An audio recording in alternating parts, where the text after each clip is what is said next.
Hi everyone. So in this material science we already completed different matter, solid, liquid, gases, and next we completed separation techniques also. We have the videos. So now we are going to floating bodies. So which can float or which can sink into another substance. That we will learn here. Till now if you didn't subscribe my channel, please subscribe my channel. Thank you for watching. So floating bodies. Floating bodies means for this first you have to know if you take same size of a wooden block and same size of a iron block. So same size of wooden block and same size of iron block. So if you take those two, which has more weight? So iron has more weight than wooden block. So both are same volume. The two occupied same volume, but iron is with more weight and this wooden block with less weight. So how can we say those two? How can we compare those two? So for that we have density. So to compare those two we have to go for density. So density is mass per volume. Mass per volume means same volume.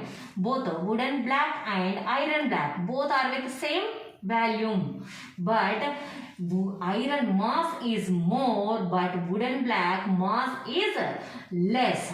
So we can say that density, wooden block is with less density and iron is with more density. That is density is mass by volume. So if you units of this density, mass means we will measure in grams, or volume centimeters, centimeter cube. So units of density gram per centimeter cube.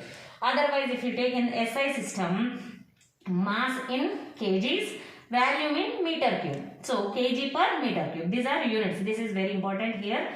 Units of density gram per centimeter cube or kg per meter cube. So the objects with density, more density are called as heavy objects and less dense objects are called as light objects.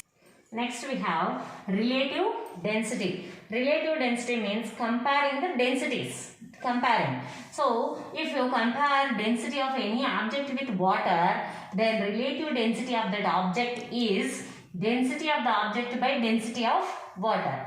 Means if you take a wooden block and if you take an iron nail, wooden block can float on water, and if you take iron nail it sinks in water. So why it is sink in water, iron nail, and why wooden block float on water? Why? Because if you take wooden block,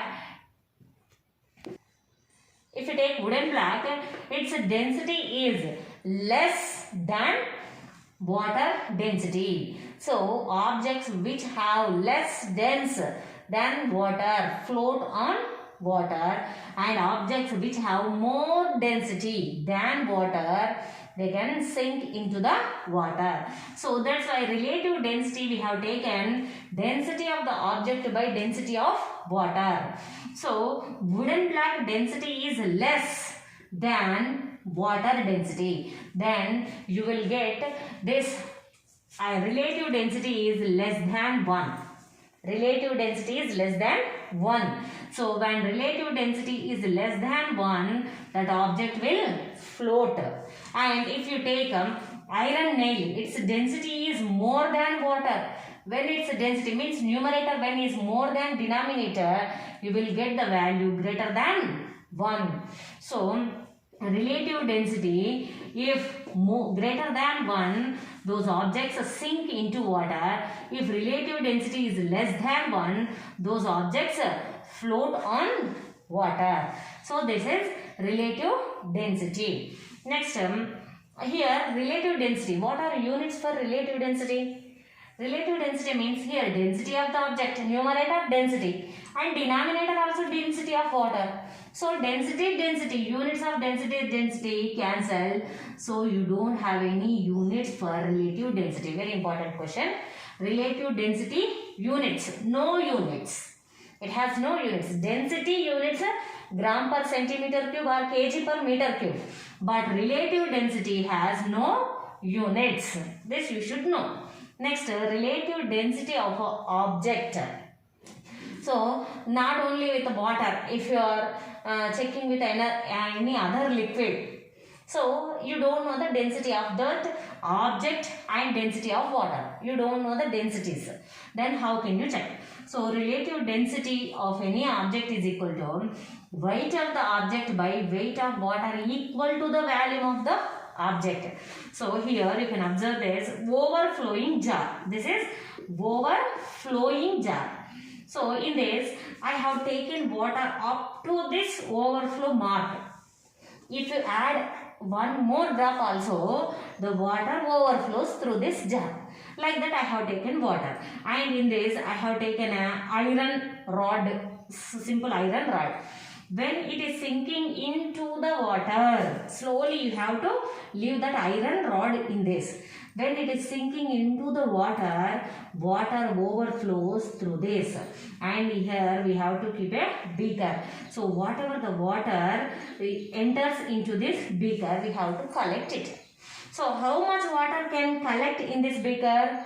That water collected in this beaker, its volume is equal to this iron rod. Why? Because how much this iron rod, how much space, how much volume it occupies, that much water only comes out. So here that only we have taken weight of the water equal to the volume of the object.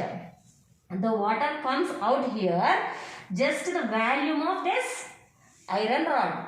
How much this iron rod has volume, that much water only overflows.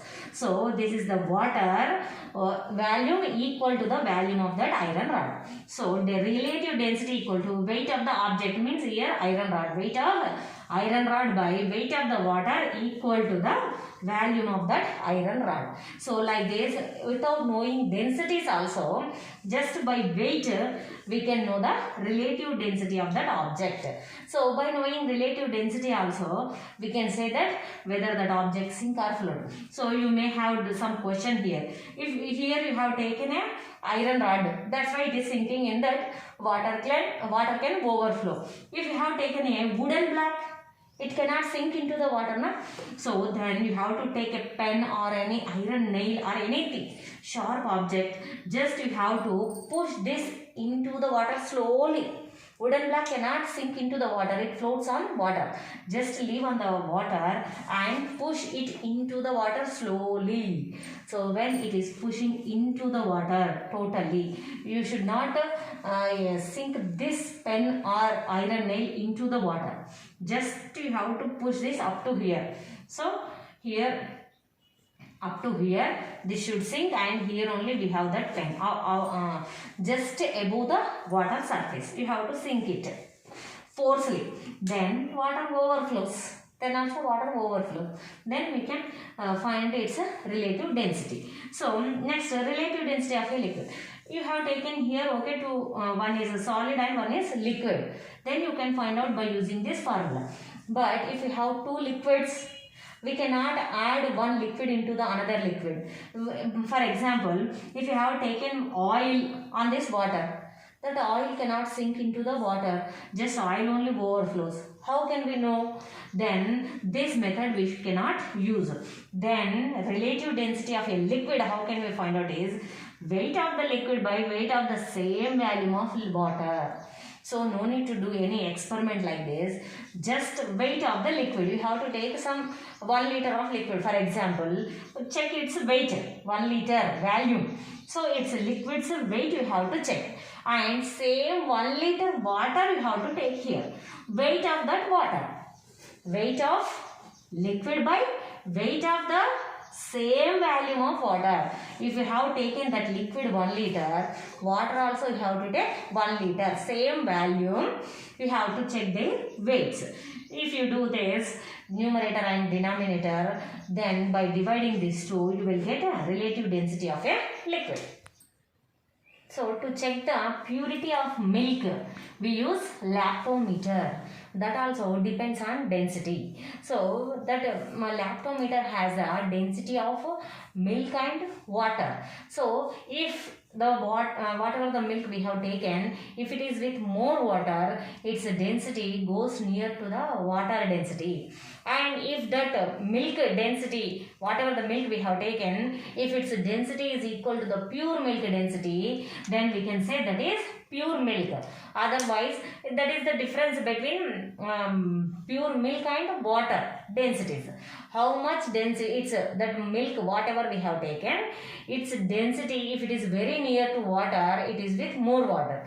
If it is very near to milk, it is with less amount of water. And if it is equal to the density of pure milk density, then we can say we have taken pure milk without adding water. So lactometer is used to check the purity of milk. Next topic is weight of an object is equal to the weight of water displaced by it. When it happens, weight of one, here I have taken overflowing jar. In this I have taken a wooden block. This is not iron, wooden block. So before this we have taken wooden block, but forcefully we submerged, sink that into it. We forcefully submerged it in the water, but now don't dip into the water forcefully. Just leave it. It floats on the water. Just leave it. Let it to float on the water. So then also you can observe water overflows through that jar. So collect that water.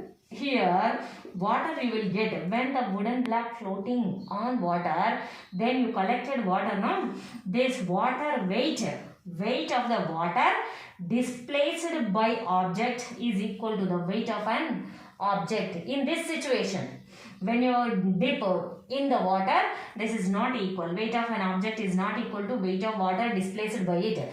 But when it is floating on that, just the water weight.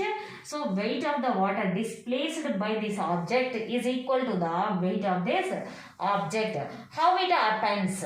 So to know that, just we have to know the buoyancy. So just take a water bottle. Just keep its lid also. Okay, then with the cap, just take a water bottle with its cap.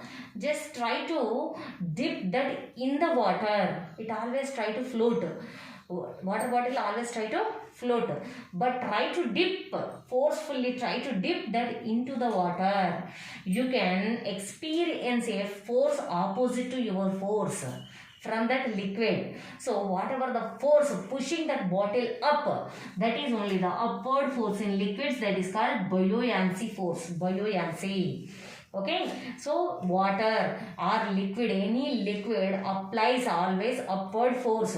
That upward force is only called as buoyancy. So before this we have taken overflowing jar, and with water just we have taken a wooden block here. So this wooden block displaces some water. So whatever that water displaced in another jar, its weight is equal to wooden block. Why? Because here always if you take an iron nail, it sinks into the water. Why it sinks into the water? Why? Because gravitational force always try to pulls it down. So iron nail goes down. Okay, but here you have taken this wooden block. It is floating on the water. Means there is no gravitational force. Gravitational force is there. Gravitational force always try to pull it down. But why it is floating on water means here this water has upward force, buoyancy. That buoyancy always pushes it up. When this buoyancy is greater than this gravitational force, then this object can float on water. So when this buoyancy is greater, more means upward force is more than downward force, and upward force is more, overflowing water is also more. That's why we get weight of this displaced water is equal to the weight of this object. Based on this, scientist Torricelli invented first barometer. That barometer used to measure the atmospheric pressure. To measure atmospheric pressure, we use barometer. Barometer, first barometer invented by Torricelli. So how it works, that barometer? Just in a vessel, you have to take mercury here. Mercury. So this is mercury in a liquid state. This mercury we have taken, and in this we have taken a glass tube. Inverted glass tube. So inverted glass tube means upside it is closed and downside it is open, and that is in mercury. So this mercury can expand through this tube, glass tube. So at normal pressure, now atmospheric pressure is normal, so there is no wind, nothing, then it at that level of that mercury is at 76 centimeter. So that is only called 76 centimeter of Hg. Hg means mercury, hydrogen, mercury. 76 centimeter of Hg, that is only called as 1 atmospheric pressure. 76 centimeter of Hg is only called as 1 atmosphere. This is very important. And 76 centimeter, or this we take as 760 millimeter of Hg. 76 cm of Hg or 760 of Hg. They both are equal. These two are equal to 1 atmosphere. Pressure we can measure in atmospheres. So pressure unit, atmospheres. So this 760 of Hg is called as 1 atmospheric pressure. So if outside means this atmospheric pressure if increases, so this total air, that wind applies pressure on this mercury. When this applies pressure on this mercury tries to move up. It moves up, this mercury. So here it expands more up to this. And this on this glass tube we have values. 76, 80, 90. So depending on that value, up to where that mercury expanded, so we can take that is the atmospheric pressure. So by that we can say how much atmospheric pressure is more or less. So just by using this mercury we can say. So here very important question is, in barometer which we use mercury, and why can't we use water in place of mercury? We can use here water, no, except mercury. Okay, we can use water also, but water cannot expand that much fast when comparing with mercury. Mercury, for very little amounts of difference in pressure also, it expands. But water cannot expand for very little differences. But mercury can difference. So we can get the accurate values here when you take mercury. In thermometers also we take mercury. In thermometers, old thermometers, not in digital thermometers. Old thermometers we use mercury. Why? Because if our body temperature increases for very little value also, it expands and it shows the reading. But there also, if you take in thermometer except mercury, if you take water cannot expand for that 1 degree Fahrenheit temperature. For that small difference it cannot expand, it cannot show that difference. That's why we should use mercury in barometer or in thermometer except water. In this barometer, atmospheric pressure P0 is equal to H rho G. H means height of the mercury level. In that glass tube, what is the height of that mercury? And rho is density of the mercury, and G is here gravitational acceleration. We take it as 9.8 meter per second square. So here if you take, so you get P0 is equal to 1.01, means at normal atmospheric pressure, normal pressure. P0 is equal to 1.01 into 10 power 5 kg per meter second square. Kg per meter second square, units also very important, and this value is also important in multiple choice questions. 1.01 into 10 power 5 kg per meter square. But 1 Newton we write as 1 Newton. N, capital N, denoted by capital N, kg meter per second square. Kg meter per second square we write as Newton. Then it converts into 1.01 into 10 power 5 Newton per meter square. Kg per meter second square or Newton per meter square, both are same. Why? Because 1 Newton is equal to kg meter per second square. This is also very important. Newton is kg meter per second square. And here this Newton per meter square is also called as Pascal. So this named after scientist. Pascal, 1.01 into 10 power 5 Pascal, 1.01 into 10 power 5 Newton per meter square, 1.01 into 10 power 5 kg per meter second square. All these are equal, and 1 Newton equal to kg meter per second square. So here, if you take a wooden block, it floats on water. So that's why water displaced by that floating object is equal to the weight of that floating object. But if you take a denser object like a stone, if you take a denser object like a stone, by using a spring balance, this is a spring balance. So you have taken a stone with this spring balance. It measures its weight. How its weight it shows. For example, it is 2 kg stone. So the 2 kg stone, when you are immersing into the water, you can see here in the spring balance, its weight decreases. 2 kg become 1.5 kg in water. So where is that half kg weight? Where it gone? So for this, you can know that when you are swimming in water, you feel that your weight is less than on earth. Bhumi meeda unnadanikana, you feel that your weight is less in water.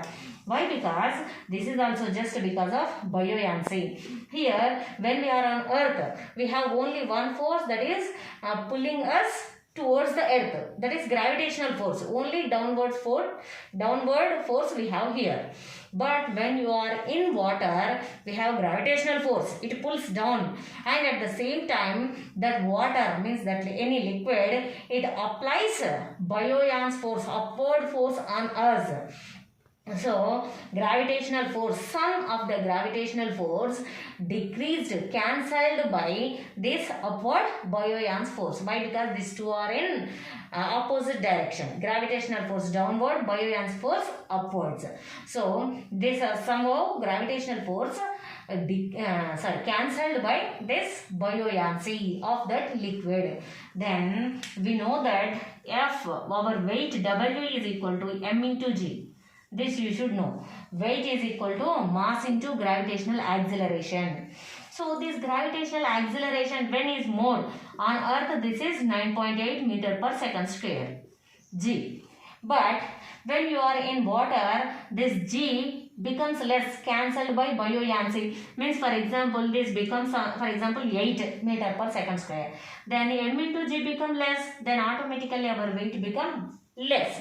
So that's why in water our weight become less than on earth. So this water, this weight, how much weight it lost? Half kg. 500 grams weight lost by this stone. So apparent loss of weight of a stone. Apparent loss of weight of a stone. How much lost? Half kg lost. That is equal to the weight of the water displaced by it. So half kg water displaced out with this stone. So whatever the water displaced, weight of that water is equal to the loss of weight of that stone in water. That is only equal to the buoyancy of water. That is buoyancy means upward force applied by that water. Archimedes principle. So that is only the Archimedes principle. Till now what we discussed. When a body is immersed in a fluid. Fluid means already we discussed liquids and gases, both combined called as fluids. Then buoyancy of that fluid is equal to the weight of the fluid displaced by the immersion portion of the body. Till now we told that only. So whatever that water applies buoyancy force, that buoyancy force is equal to the water displaced by that object, whatever we immersed in that fluid. So based on this Archimedes principle, first a king told him, he is working at a king. So that king told him that just he want to know the crown, his crown is pure gold or not. He has a doubt. So that's why he has given that crown to Archimedes and said that you should not damage that crown, but you have to know whether it is made with pure gold or it is impure. So Archimedes tried in different ways. He has no idea. Whenever he is bathing, he has an idea. He got an idea. Then he ran away through streets without any dress. So Eureka, he told Eureka. In Greek language, Eureka means I got it. Eureka means I got it.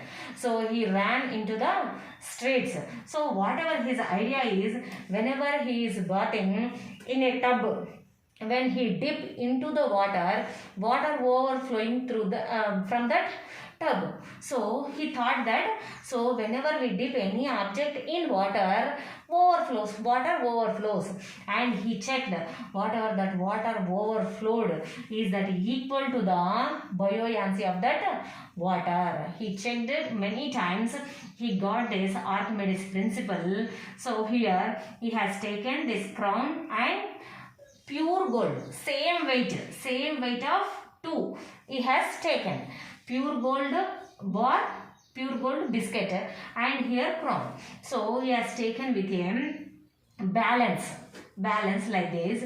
So he immersed both in water. Simply, if it is impure, if crown is made with impurities, means some copper or any less dense metals made in this mixed in this gold, so then what happens?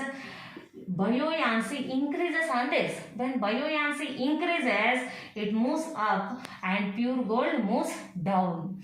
So if these two are equal, this is with pure gold. If this moves up, it is with impurities. Simply by dipping in water, he can say that this is pure gold or impure gold. So this is Archimedes' principle. Next topic is Pascal's principle. So in this Pascal's principle, first we have to know what is pressure and force. Difference between force. If I applied force on this object, on this total object I applied some force. That is the force. But whatever the force I applied, if it divides into area, unit area. So this is the unit area, 1 meter square area. This is 1 meter square, 1 meter square, 1 meter, 1 meter, 1. So the force is divided per unit area. So I applied force on this object. Total object, whatever the force, that is force. But if the force divided into per unit area, so force applied by me on this unit area is called as pressure. Pressure is force by area. Pressure is force per area. So pressure units, force units are Newton, by area units meter square. Newton per meter square, that is pressure. So here just pressure means force on unit area is called pressure. So here Pascal's principle. In this Pascal principle, what is the Pascal principle is external pressure applied to a enclosed body. Enclosed body of a fluid is transmitted equally in all directions throughout the fluid volume. If I say this, you can understand. So external pressure. In this we have taken some fluid, means you can take gas or any liquid, water, and this total it is filled with water, fluid. So from this side it has enclosed, totally enclosed body. This is. So from this side it has very less area. I applied force. This is a piston. Piston means we can press it inside and we can pull it outside. This is the piston. And this side also we have piston. We can pull it down, push it and we can pull it. So here I have pressed this side piston, less area side piston I pressed with my hand. So here means pressing means I am applying some force. Thus force, for example, this side it has 2 square units area only. So I applied 4 newtons force. For example, I applied 4 newtons force. That 4 newtons force, if you divide into 2 meter square area, so per 1 meter square I applied 2 newtons. So pressure is 2 newton. Force applied by me is 4 newtons. But here 2 units, square units area is there. So that's why per square unit I applied 2 newtons pressure. So that is the pressure. This pressure transmitted equally in all directions throughout the volume, fluid volume. I applied 2 newtons pressure. Total force 4 newton. Pressure is 2 newton per second square. This transmitted equally in all directions throughout the volume. So this is the volume of liquid. This is total volume. Here, for example, 10 meter square area is there. Here, from here to here, for example, 10 meter square area. On 1 meter, I applied 2 meter square, 2 newton per meter square pressure, 2. On 10 meter square area, pressure on 1 meter square area, 2 newtons pressure, and on 10 meter square area, it become 20 newtons force.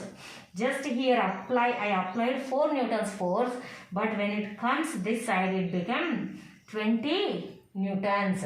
So by using this 20 newtons, simply we can lift a car.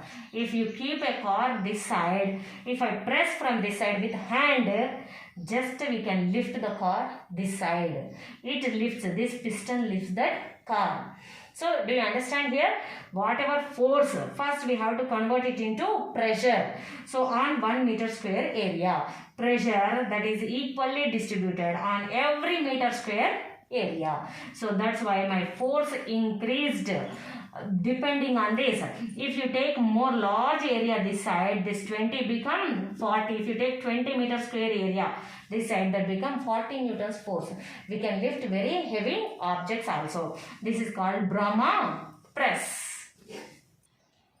This Pascal's principle we use in lifts, hydraulic jacks or lifts or automobile workshops.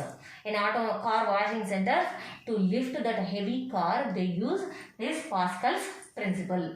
So with this we completed floating bodies. Okay. So thank you for watching. Till now, if you didn't subscribe my channel, please subscribe my channel. Thank you.